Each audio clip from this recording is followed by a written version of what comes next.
Welcome to house of Aadhya. இன்றைக்கி நம்ம பார்க்க போகிறது ஒரு ஊறுகாய். டிஃப்ரெண்ட் டைப்ஸ் ஆஃப் ஊறுகாய் நிறைய நீங்கள் எல்லோரும் பார்த்துருப்பீங்க. லெமன், மாங்காய், புளி இந்த மாதிரி ஏகப்பட்ட ரெசிபிஸ் இருந்தாலும் இன்றைக்கி நான் செய்ய போகிறது கொஞ்சம் வித்தியாசமாக இருக்கும். பட் ரொம்ப ஹெல்த்தியானதும் கொடுங்க. கொஞ்சம் ஆயிலியாக இருந்தாலும் பிக்கிள்னாலே கண்டிப்பாக ஆயில் இருக்கணும். பட் அதை நான் இன்றைக்கி முருங்கை கீரையில் செய்ய போகிறேன். முருங்கை கீரையில் செய்கிற ஊறுகாய் ரொம்ப பெனிஃபிட்ஸ் நிறையா இருக்கும். அது எப்படி செய்யணுங்கிறத இப்போ பார்க்கலாம். வாங்க வீடியோக்குள்ளே போகலாம். முதல்ல இந்த ஊறுகாய் பண்ணுறதுக்கு ஒரு 2 டீஸ்பூன் அளவு வெந்தயத்தை முதல்ல வறுத்து பொடி பண்ணிக்கலாம். சாதாரணமாக ஊறுகாய் பண்ணுறதுக்கெல்லாம் கடுகு, வெந்தயம் இதெல்லாம் வறுத்து பொடி பண்ணுவோம். நான் இப்போ வெந்தயத்தை மட்டும் இதில் பொடி பண்ணி ஆட் பண்ண போகிறேன். கடுகு நம்ம நார்மலாக தாளிக்கிற மாதிரியே தாளிச்சிக்கலாம். பாருங்கள், இந்த மாதிரி நல்லா லைட் கோல்டன் ப்ரௌன் வரணும். நல்ல மணமும் வருது. இந்த டைமில் இதை ஆஃப் பண்ணி எடுத்து பொடி பண்ணிக்கலாம். இதில் ஒரு 2 டேபிள் ஸ்பூன் அளவு நல்லெண்ணெய் ஊற்றிக்கலாம் ஃபஸ்ட்டு. இப்போ இதில் ஒரு 10லேருந்து 15 பல் பூண்டு இந்த மாதிரி சாப் பண்ணி இந்த எண்ணெயில் ஆட் பண்ணிக்கோங்க. இப்போ இது ஊறுகாங்கிறனால கொஞ்சம் நம்ம எண்ணெய் தாராளமாக விட்டால் தான் கெட்டு போகாமல் இருக்கும். இப்போ இந்த பூண்டு கொஞ்சம் நல்லா ஃப்ரை ஆனதுக்கப்புறம் நான் ஒரு 2லேருந்து 3 கைப்பிடி அளவு முருங்கைக்கீரை இதில் ஆட் பண்ணுறேன். இந்த முருங்கைக்கீரையை கொஞ்சம் நல்லா வணக்கிக்கலாம். வணக்கிட்டு அதுக்கப்புறமா நம்ம இதை ஒரு பேஸ்ட் மாதிரி அரைச்சிக்க போகிறோம்.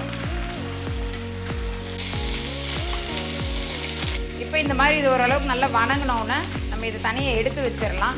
எடுத்து வச்சு நல்லா ஆறுனதுக்கப்புறமா இது ஒரு 1-2 நம்ம இதை அரைச்சிக்கணும். ரொம்ப நைஸ் பேஸ்ட்டாக அரைக்காமல் 1-2 பேஸ்ட்டாக அரைச்சிக்கலாம். இப்போது இதே கடாயில் இன்னொரு 2 டேபிள் ஸ்பூன் அளவு எண்ணெய் ஊற்றிக்கலாம். கடுகு ஒரு 1/2 டீஸ்பூன் அளவு போட்டுக்கலாம். கடுகு நல்லா பொரியட்டும்.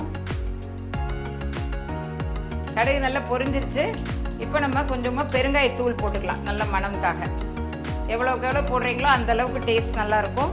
இதை கொஞ்சம் லேசாக ஃப்ரை பண்ணி விட்டுட்டு நம்ம அரைச்சி வச்ச இந்த விழுது இது பாருங்கள், இந்த மாதிரி 1-2 அரைச்சிருக்கணும். கீரையும் பூண்டையும் சேர்த்து நம்ம கொஞ்சம் 1-2 அரைச்சிக்கலாம்.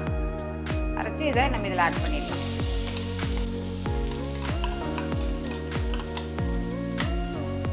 இப்போ இந்த மாதிரி நல்லா கெட்டியாக நம்ம அரைச்சி வச்ச இந்த முருங்கைக்கீரையை இதில் ஆட் பண்ணியாச்சு. கீரை முதலே நம்ம எண்ணெயில் வணக்கும் போது உங்களுக்கு அதில் இருக்கிற ஈரம்லாம் போயிடும். அதனால் உங்களுக்கு கெட்டும் போகாது ஊறுகாய்.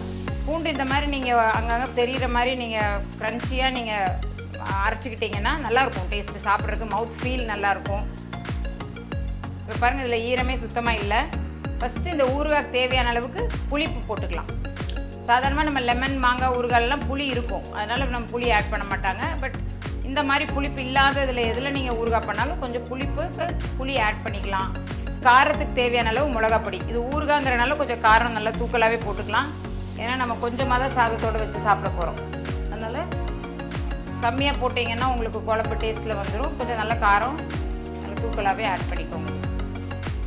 அதுக்கப்புறம் இது நம்ம வெந்தயத்தை வறுத்து வச்சுருக்கோம் இல்லையா, வறுத்து பொடி பண்ணி வச்சுருக்கிற வெந்தயத்தை இதில் ஆட் பண்ணிக்கலாம். இது ஒரு 1 to 2 டீஸ்பூன் அளவு நம்ம வறுத்துருக்கோம். அதை ஆட் பண்ணிக்கலாம். அது கொஞ்சம் நல்ல மணமாக இருக்கும்.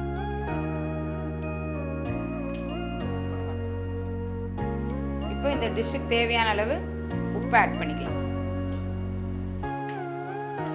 இது நல்லா குக் ஆனதுக்கப்புறம் உங்களுக்கு எண்ணெய் நல்லா பிரிஞ்சு வரும். நல்ல ஆயில் பிரிஞ்சு வரட்டும். போட்ட எண்ணெய் எல்லாம் வெளியே வந்ததுக்கப்புறம் தான் நீங்கள் இந்த ஊறுகாவை இறக்கணும்.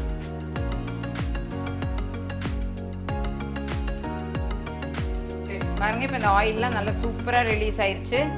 முருங்கை கீரை பிக்கிள் ரெடி ஆயிடுச்சு. இந்த பிக்கில் நீங்களும் உங்கள் வீட்டில் செஞ்சு பாருங்கள். எல்லாருமே இது உங்கள் வீட்டில் விரும்பி சாப்பிடுவாங்க. பாருங்கள், சூப்பராக ஆயில் நல்லா ரிலீஸ் ஆயிடுச்சு. இப்போ இந்த முருங்கை கீரை பிக்கிள் ரெடி ஆயிடுச்சு. இது எல்லா டைப் ஆஃப் சாதத்தோடையும் போகும். செம்மையாக இருக்கும். இது நீங்கள் ப்ரெட்டோட கூட வச்சு சாப்பிட்லாம். அந்த மாதிரி நீங்கள் உங்களோட காம்பினேஷனில் கூட ட்ரை பண்ணிவிட்டு எங்களுக்கு நீங்கள் கமெண்ட் செக்ஷனில் சொல்லுங்கள்.